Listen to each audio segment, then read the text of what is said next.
Happy में मैं नरेंद्र कुमार सहृदय स्वागत करता हूं। मित्रों, आज कोविड-19 के घनघोर संकट में हम सब एक पीड़ित की भांति जी रहे हैं। अब इसमें आवश्यकता है एक सकारात्मकता रखने की और उन सभी एहतियात को बरतने की जो कि हमें बचाए रख सकता है, क्योंकि अब हमें इस कोविड-19 के साथ ही रहना है। और ऐसे वक्त में मैं आपसे एक सवाल पूछना चाहता हूं कि मित्रों, आपने क्या अनुभव किया कि आज सर्वश्रेष्ठ कौन है? मित्रों, ज्यादा समय गंवाते हुए नहीं, मैं आपको उत्तर भी बता दे रहा हूं।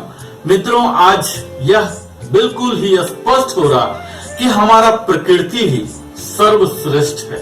वही सबसे बड़ा मालिक है, वही सबसे बड़ा शिक्षक है, क्योंकि वही हमें आज एक नई जीवन शैली सिखा रहा है और हमारी बुद्धिमानी इसी में है कि हम कितना जल्दी इसे सीख लें।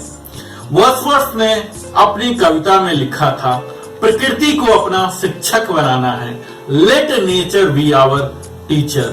हम प्रकृति की ही गोद में स्वयं को सुरक्षित रख सकते हैं। मित्रों, प्रकृति हमारे मस्तिष्क को शकल देती है और हमें सोचने के ढंग को और भी सुरुचिपूर्ण बनाती है।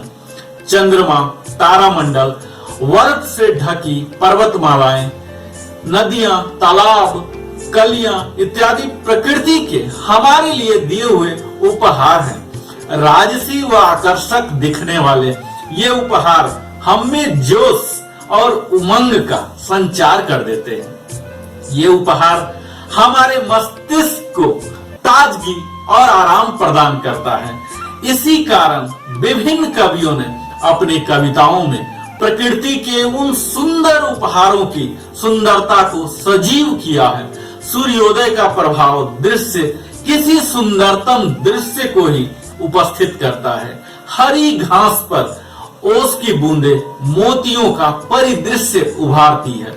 पुष्प, फल और वृक्ष सूर्य की किरणों में चमकदार और खूबसूरत नजर आते हैं। मित्रों, आज आप देख रहे होंगे कि कोविड-19 के कारण जो लॉकडाउन हुआ है, इसमें हमारे प्रकृति को, पर्यावरण को कितनी सुंदरता मिली है। हमने प्रदूषण करना बंद कर दिया है, जिसके कारण हमारे सेहत भी बेहतर होंगे, हमारे पशु पक्षियां मित्र भी बेहतर महसूस कर रही हैं। आप देख रहे होंगे कि तरह तरह के प्रकृति में कितने सकारात्मक बदलाव आए हैं। यह सब हमारे प्रकृति की सर्वश्रेष्ठता को ही प्रदर्शित करता है।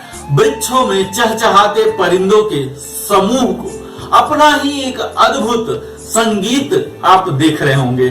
तारों भांति रात में आकाश किसी नीली चादर की भांति प्रतीत होता है, जिस पर बेशकीमती रत्न जड़े हुए हों। चंद्रमा इस दृश्य को अपनी जीवंतता से भी मुखर व सुंदर बना देता है। प्रकृति द्वारा जीवन को संवारा भी जाता है और नष्ट भी किया जा सकता है। जैसा कि हम सदियों से जानते रहे हैं, प्रकृति का साथ मनुष्य के लिए जीवन पर्यंत की आवश्यकता है। हम न तो प्रकृति से छिप सकते हैं और न ही प्रकृति की उपेक्षा कर सकते हैं। इसी प्रकार मनुष्य प्रजाति ने विज्ञान के क्षेत्र में उल्लेखनीय उपलब्धियां प्राप्त की, किंतु यदि इन उपलब्धियों को सजग मस्तिष्क और बुद्धिमानी से प्राप्त नहीं किया गया होता और प्रकृति पर उसके प्रभाव को परखा न जाता, तो आगे चलकर ये उपलब्धियां मानव जीवन के लिए विनाश का कारण बन जाती। प्राकृतिक आपदाएं जैसे अकाल, बाढ़, कई बार आप देखते होंगे भूकंप, तूफान, अभी जो हो रहा है हमारे सामने कोविड-19 का, कहीं टिड्डे, कहीं तूफान, कहीं ट्रेन से मरने की कई घटनाएं हो रही हैं। उन वैज्ञानिक आविष्कारों का दुष्परिणाम है जिन्हें करते समय प्रकृति पर उनके प्रभाव की अनदेखी कहीं न कहीं की गई। बसंत ऋतु में प्रकृति अपने सुंदरतम रूप में होती है। आप जानते होंगे मित्रों कि बसंत को ऋतुओं का राजा कहा जाता है और वर्षा को ऋतुओं की रानी कही जाती है।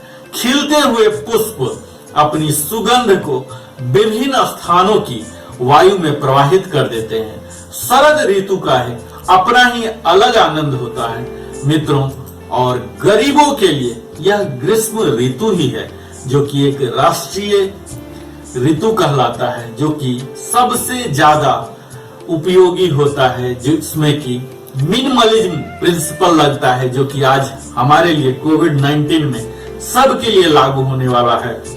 यह ग्रीष्म ऋतु ही है जिसे कई लोग पसंद नहीं करते हैं मित्रों, पर यह ग्रीष्म ऋतु ही है जो कि बाकी सभी बसंत ऋतु, वर्षा ऋतु के लिए एक पृष्ठभूमि तैयार करती है, जिससे हमें यह संवाद मिलता है मित्रों कि उस कष्ट में ही, उस संघर्ष में ही हमारा सुख भी छिपा हुआ।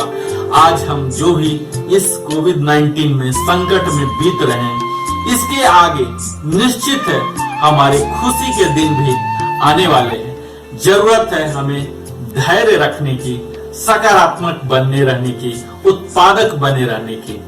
ठंडी हवाएं वृक्ष के पत्तों के मध्य से गुजरते हुए मधुर संगीत की रचना करती हैं। बर्फबारी का भी अपना ही आकर्षण होता है।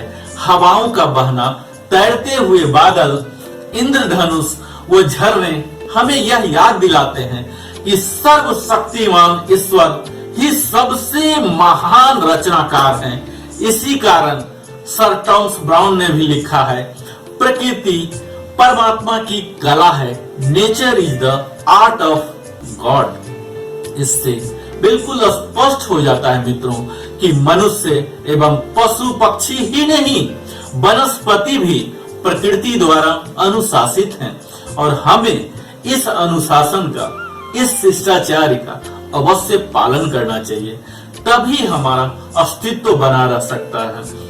इस प्रकृति के संरक्षण की दिशा में हम सबों को यथासंभव योगदान भी करना चाहिए। इसी कारण प्रकृति की शरण में जाकर कोई भी रोगी स्वास्थ्य लाभ प्राप्त कर लेता है। अवसादग्रस्त व्यक्ति को भी यदि यह ज्ञान हो जाए कि उसकी प्रकृति का रहस्य क्या है, तो वह भी अवसाद से मुक्ति प्राप्त करता है। इसी कारण प्रकृति को सर्वश्रेष्ठ चिकित्सक भी कहा जाता है मित्रों। तो आज हम आपके सामने प्रकृति की सर्वश्रेष्ठता कि वह शिक्षक भी है, चिकित्सक भी है, मार्गदर्शक भी है और संरक्षक भी है। तो इसीलिए हम सबों का भी इस संकट की घड़ी में कर्तव्य बनता है मित्रों, इस प्रकृति के संरक्षण के लिए, इसे बचाने के लिए हम सब प्रयास करें। बहुत बहुत धन्यवाद मेरे साथ बने रहने के लिए। मुझे उम्मीद है आप सब स्वस्थ होंगे और कोविड-19 के जंग में हम सब शीघ्र ही विजय प्राप्त करेंगे। इसी शुभकामनाओं के साथ सौ प्रेम धन्यवाद नरेंद्र कुमार की ओर से।